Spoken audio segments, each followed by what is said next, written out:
What's going on, guys? It's DAB678, and today I thought I'd do like a first look of iOS 6. I know it's kind of like been out for kind of 2 days now, but I've been using it and I think it's quite good. So I'll just show you some quick features. I think I'm going to start off with the settings app. So if we just show you how much it's changed, so now kind of it's been split up into a few more groups. So obviously there's now Bluetooth is at the front instead of like when it was in general, so it took forever to get there, but now it's just there, so it's quick access. Sorry, and yeah, so it's quick access and you can get straight to it. There's also do not disturb now, so that basically turns off all your notifications, blocks all the so you can sleep, and it won't block the notifications, but it just turns the sound off for you, so it doesn't bug you or anything like that. Well, this is the iPhone 4, as you can see at the top, with an awesome back cover, if you can see that. So I don't get many of the features on my mobile phone, my iPhone even. So I'll just show you some other ones. Network is now called mobile data, so all is everything here that you need to do is all here for you. So there's obviously a Wi-Fi sync that was already in iOS 5. Brightness and wallpaper are now together. So brightness was up here and wallpaper was like down here somewhere. So they put them together, which kind of makes sense. So your wallpapers and then your brightness. Privacy is kind of like it tells you what the applications are using. So for example, the Apple Store is using my location services, and contacts, WhatsApp and Twitter are using my contacts. Yep, there's that. Now iCloud and Mail contacts, notes, reminders, phone messages, FaceTime, Maps, and Safari are in their own group now, so like kind of like Apple's services, if that makes sense. So yeah, you have Passbook now syncs with iCloud, so it goes with all your devices. Mail contacts and calendars, that don't think has changed much. Notes, obviously you can change the font. Reminders just, it tells you just a few options there. Default list, sync reminders and that kind of stuff. Phone, nothing really has changed. You can change the messages now, so you can like change each of the default messages. For example, if you get a call and you don't answer it and stuff, you can just change it here. I'll show you that in a minute if you want, because I'm going to show you what everything is on the 4S.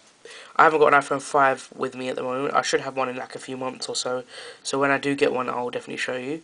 iMessage hasn't really changed. Is that FaceTime? Yeah, again, nothing really changed. You can see my phone number there. Maps, yeah. So you can control kilometers, miles. Always English. Small, that kind of stuff. Map size. Safari hasn't really changed either. You can also turn off mobile data, so you can use iCloud for you can use the phone to for reading lists and that kind of stuff if you don't want to use your data usage. So iTunes and app stores are together, so you can control what's automatic downloading, and music, you don't get much in music apart from iTunes Match. Again, nothing really in videos. Photos, you can obviously do photo stream and shared photo stream. I haven't got a shared photo stream set up, so I can't really show you that, but I can show you how to set one up if you want that. iBooks now has its own kind of it's kind of more built into the settings app, as opposed to the apps down here. Obviously, and the social network apps are together, Twitter and Facebook. So yeah, that's just the kind of the settings app. Actually, while we're actually on the topic of the settings app, I'll just show you this, which is basically, it's called Assistive Touch, and I've pressed that by mistake. If I was to just grab a stylus, here you go. Right, a stylus. So here's the cheap stylus. You just tap. So if you haven't got if you or a person who uses styluses and stuff, or styli, if they're called that, I don't know what they're called in plural. So you know, you can just control your device with this, so you can like volume up, volume down without even using the buttons, you know, like that. Seems I've locked the screen. So you go to device, you could even, yeah, like I said, lock the screen. If your button's not working, like your lock button doesn't work, you know, you can do that. If your home button's not working, just tap the home button. Device. Obviously, if your volume up and volume down is not even working, even if your lock switch here isn't, I mean your mute silent switch is not working, you can use, you know, these. They turn off and on. Over here we have a screenshot. So if both of your buttons are not working, you can take a screenshot. Let's have a look else here. We have multitasking, so you don't have to double tap the home button if you don't want to. What else have we got here? Gestures. So kind of say if you've got like a 4-finger gesture that you know you've only got one thing to use, you can tap the 4, and it uses 4 fingers to, you know, to control the phone, which is pretty cool.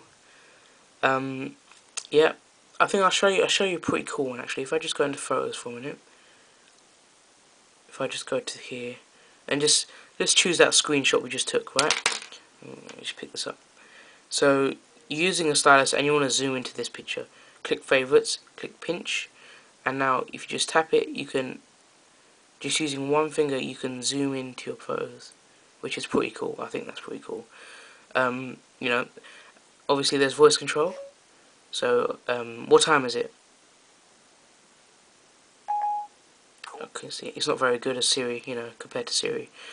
So at the moment I have got Do Not Disturb on, so you can't really, you know, disturb me.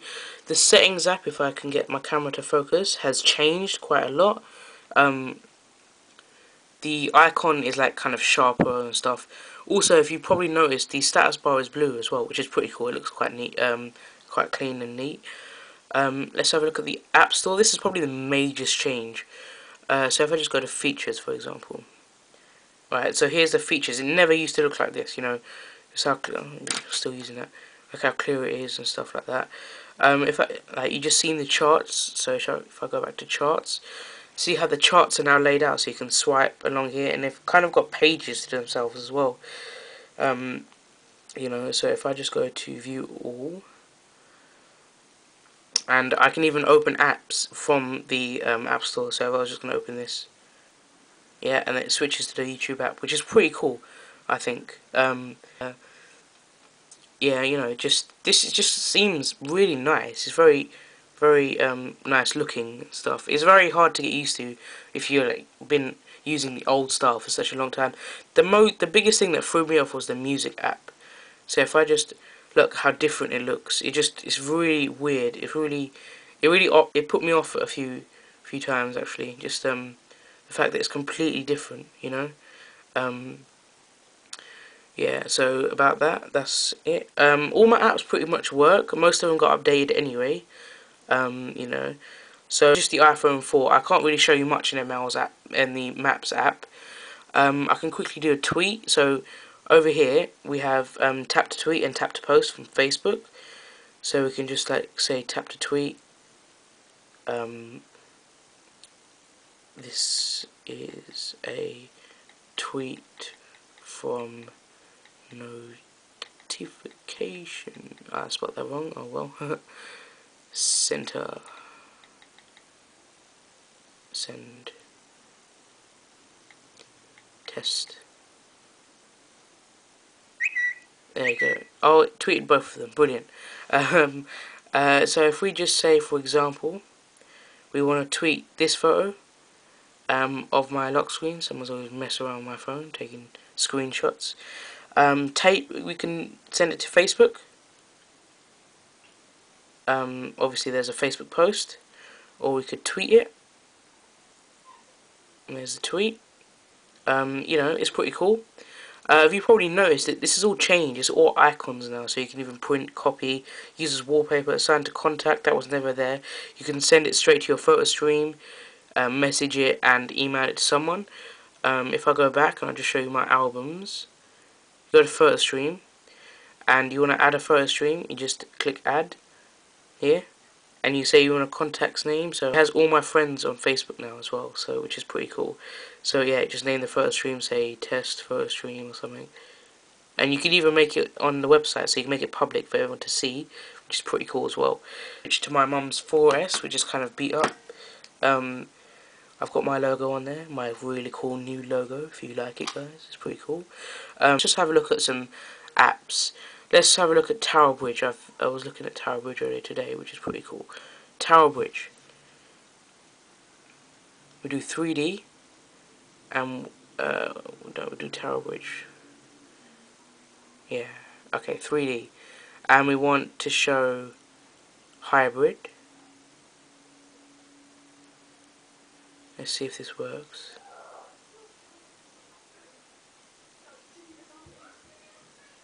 So here is the Tower Bridge in 3D.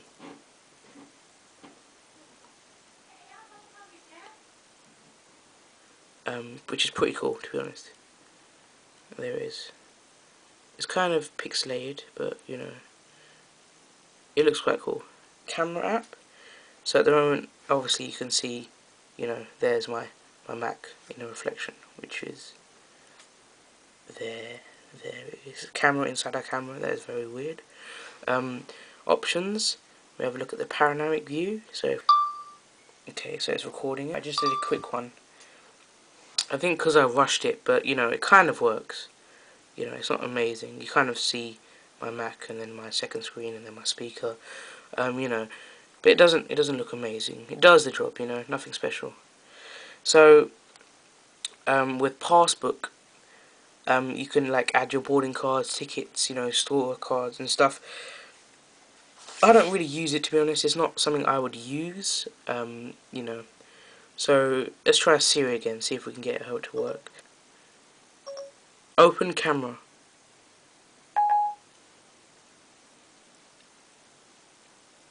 She's obviously doing something. You don't seem to have an app named Camera. Oh, fair enough. Okay. So it doesn't recognise the camera app, which is very interesting. Let's try something that we probably do have. Open WhatsApp. Oh, and look at that.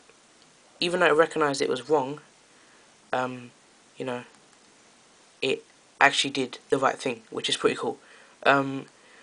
What's the best phone?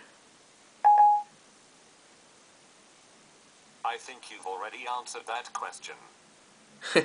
See, you know, Siri's kind of crazy wittiness. Let's try a more complicated question, like, when's the iPhone 5 coming out? The Apple Store app should be able to help you with that. See, it tells you exactly what app to get and stuff. It's brilliant. Let's think of something else, like, Call Amar. That's my name, Amar. Which Amar? Amar Bara or Amar? Amar. Calling Amar. Mobile. That is brilliant. Even though it recognised the wrong one, it found out the right one. So let's take my iPhone here. It's calling me. And I'm turned on Do Not Disturb. So let's try this again. Which is pretty cool. So let's just silent that for a minute. I'm going to say, reply with message, I'll call you later. And it should receive a message saying that I would call you later. And the camera does keep stopping. My phone just sent it, so this phone should receive it soon. Here's my name. Nope, okay, don't worry about it. It should turn up anyway. So, yep, there it is. So there's the iPhone 4S and the iPhone 4. We're running iOS 6. This one was done by the Wi-Fi update because it had space. Mine obviously didn't have any space, so I used my Mac, which took me 3 attempts, but I finally got it working, and it runs really smooth. I really do like it. It's a very nice update, but there's not much for me. There's more for like, you know, the 4S and the 5, obviously, because my phone is about 2 years old, which is quite old, but you know. That is Apple. So thanks for watching. Don't forget to comment, like and subscribe. And there is my new logo.